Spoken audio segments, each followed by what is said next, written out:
I love the English language because they're spelled the same. Someone has essentially asked me scone or scone. I say scone.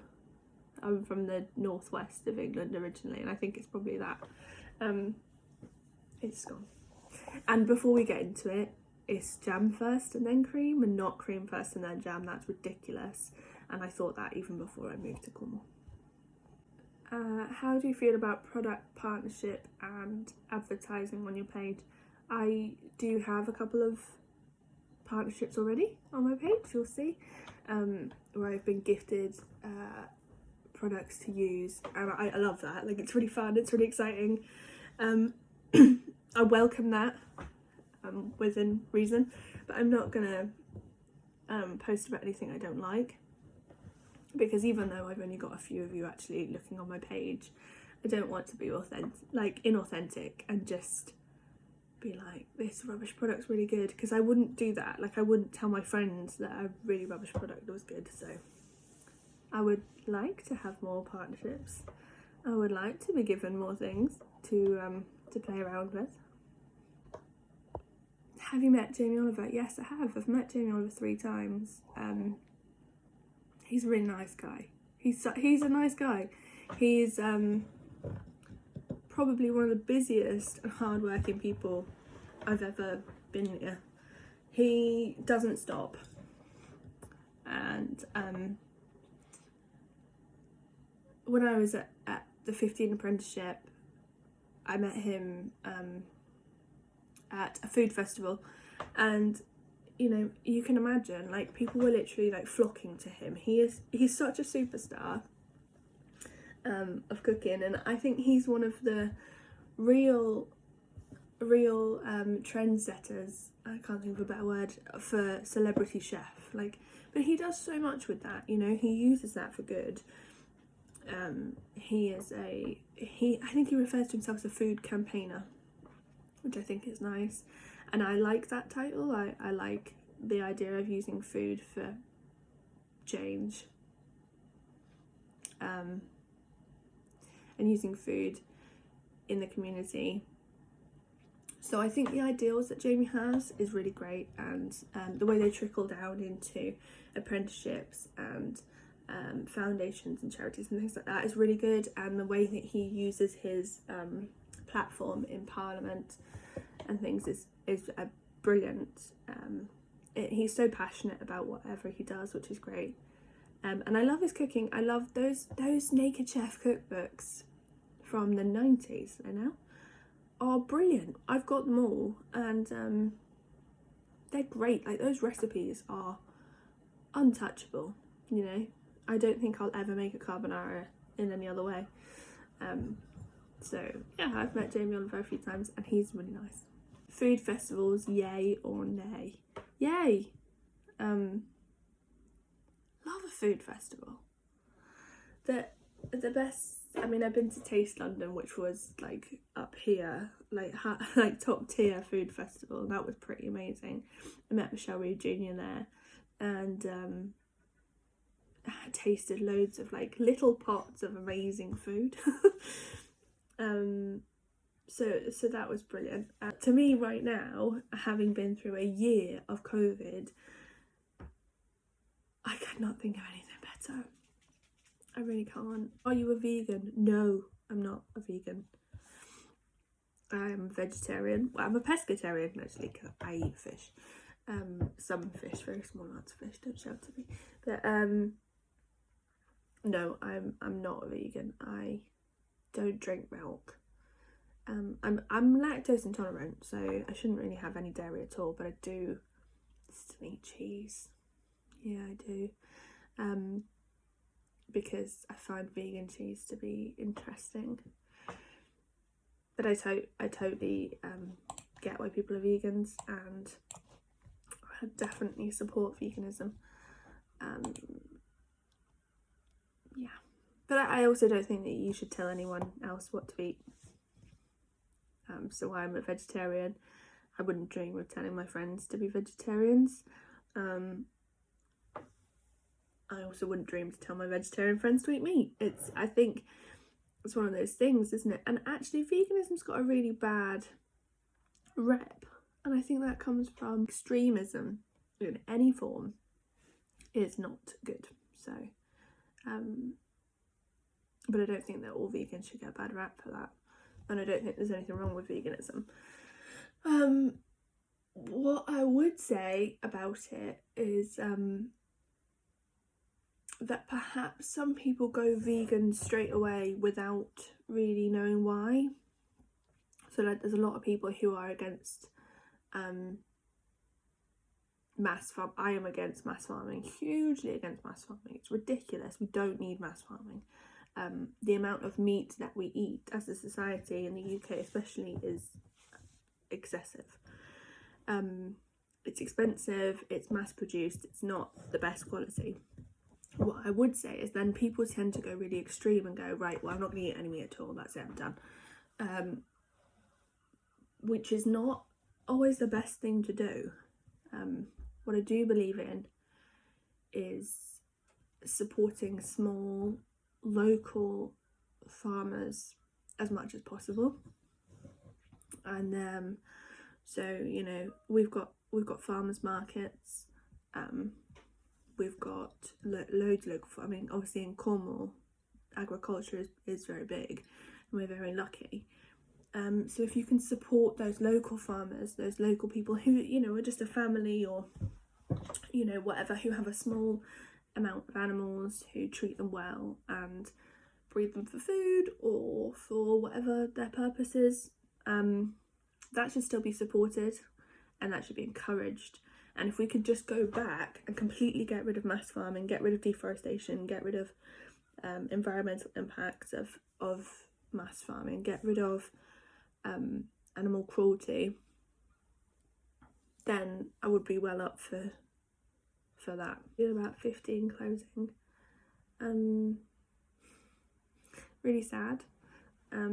15 London was sad, and then 15 Cornwall was pretty devastating, to be honest. I was working for the Cornwall Food Foundation at the time, so the partnership charity, and that got closed as well. So that's one element of sadness. And then the other element was just that that apprenticeship, you know, gave me a purpose. It gave me a whole career when I didn't know what I was going to do or be or anything. And when I was struggling, those people really supported me, and that apprenticeship was incredible. It was absolutely incredible. The opportunities you got, the time and effort that was put into each individual person was phenomenal. So it's really, really sad to me that that's not going on anymore. I personally miss working for the foundation because you were really on the front line of seeing help, seeing change through using food, and you know, the social prescribing and community element of it was really, really lovely. And I really miss that, not being in that kind of job anymore. I miss being able to help people through food. I'm really sad that that's gone, because I'm sad that other people can't have that experience that I had anymore, you know, because it worked, you know, it did work, and it was special. I always think of that time really, really fondly, because it was hard work, because I hadn't done anything like that before. So then going into such a big kitchen, everyone assigned Jamie's name to it. You know, I remember there were summers in the 1 year that we did at the restaurant, you know, there were summers where we were turning over tables 2 or 3 times a night. So that's like 2 or 3 sets of tables. You know, you'd look on the booking sheet and there'd be like 125 people in tonight, and it was exhilarating. So yeah, the whole thing made me really sad. What's your coffee order? An oat flat white. Yeah. Does cooking stress you out? No. Cooking at home doesn't. I really enjoy cooking at home. stress stresses you out. So like if you're stressed and you're trying to cook a meal or think of a meal, that's then stressful. But just sitting and making food or thinking of something really nice to cook up is not stressful at all. No, and I love cooking for the people I love. It makes me happy. So, and if I know I'm making it for someone that's going to really enjoy it, that's just, oh, you can't beat that kind of, that feeling. Do you want to do your page full time one day?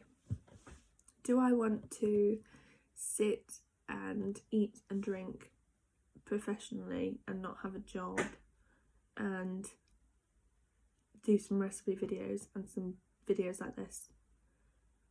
No, that sounds awful. Why would I want to do that? No, of course I would love to do that full time. I think I think the amount of people out there that have made it like through their social media is astonishing, and I have no idea how they do it.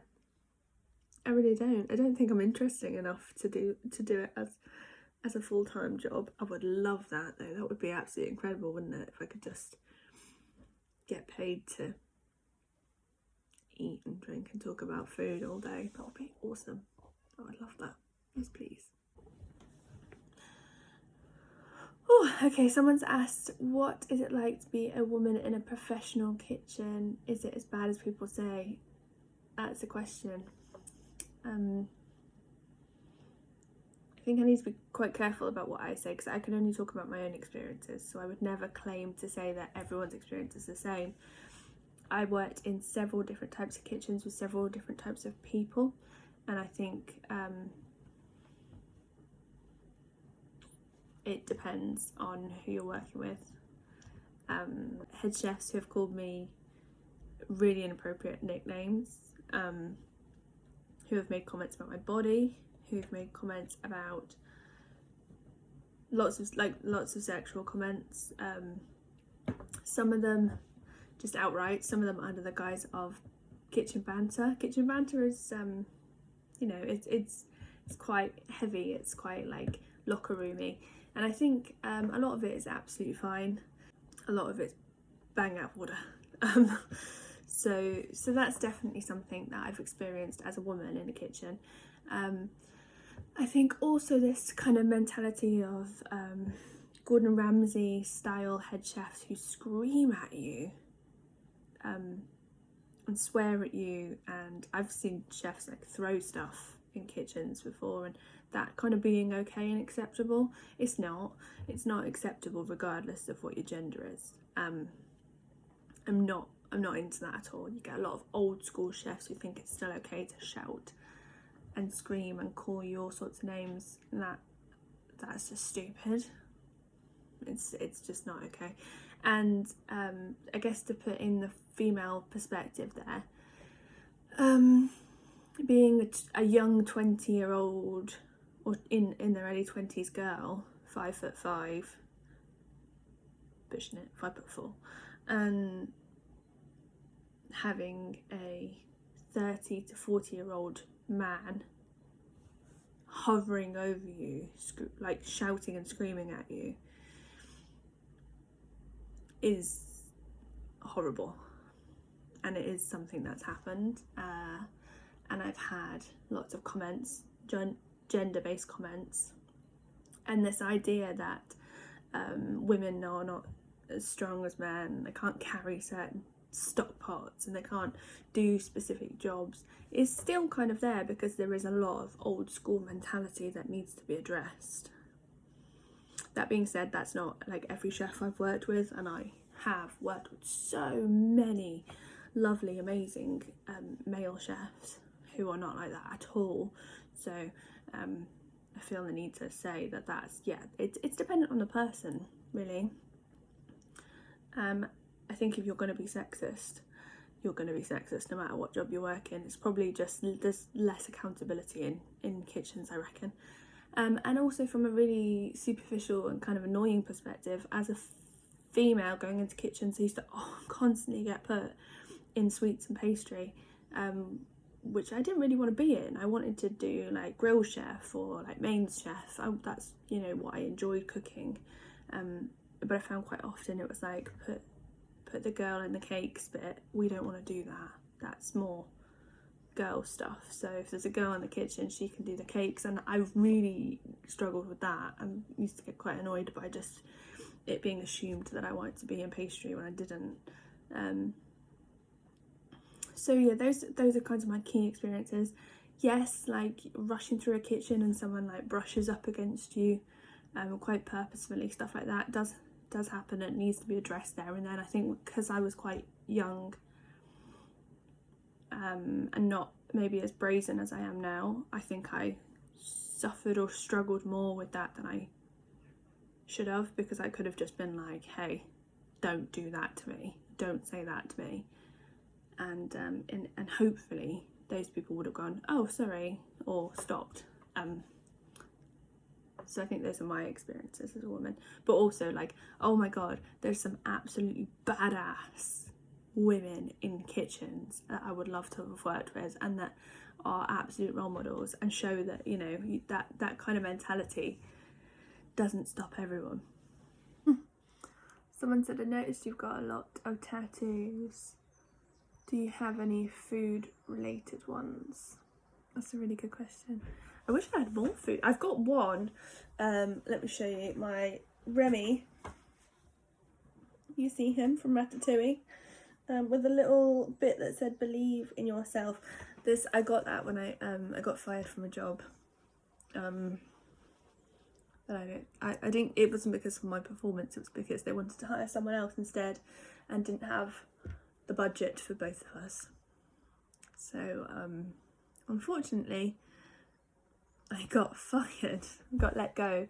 It was about 3 days before the end of my month probation, and I had been working, and I had really enjoyed that job as well. So I got a bit sad about that. So I got that little "Believe in yourself" Remy from Ratatouille, which is a bit cheesy, but I love him. But I feel like I should have more food tattoos. That's something that I should think about this year. So that's the end of my Q&A. Thank you so much for your questions. They've been really great. I'd love to do more things like this again. So if you ever have any other questions, send them to me on my Instagram, Jade Eats Cornwall, and we'll do something like this again. Thanks for listening.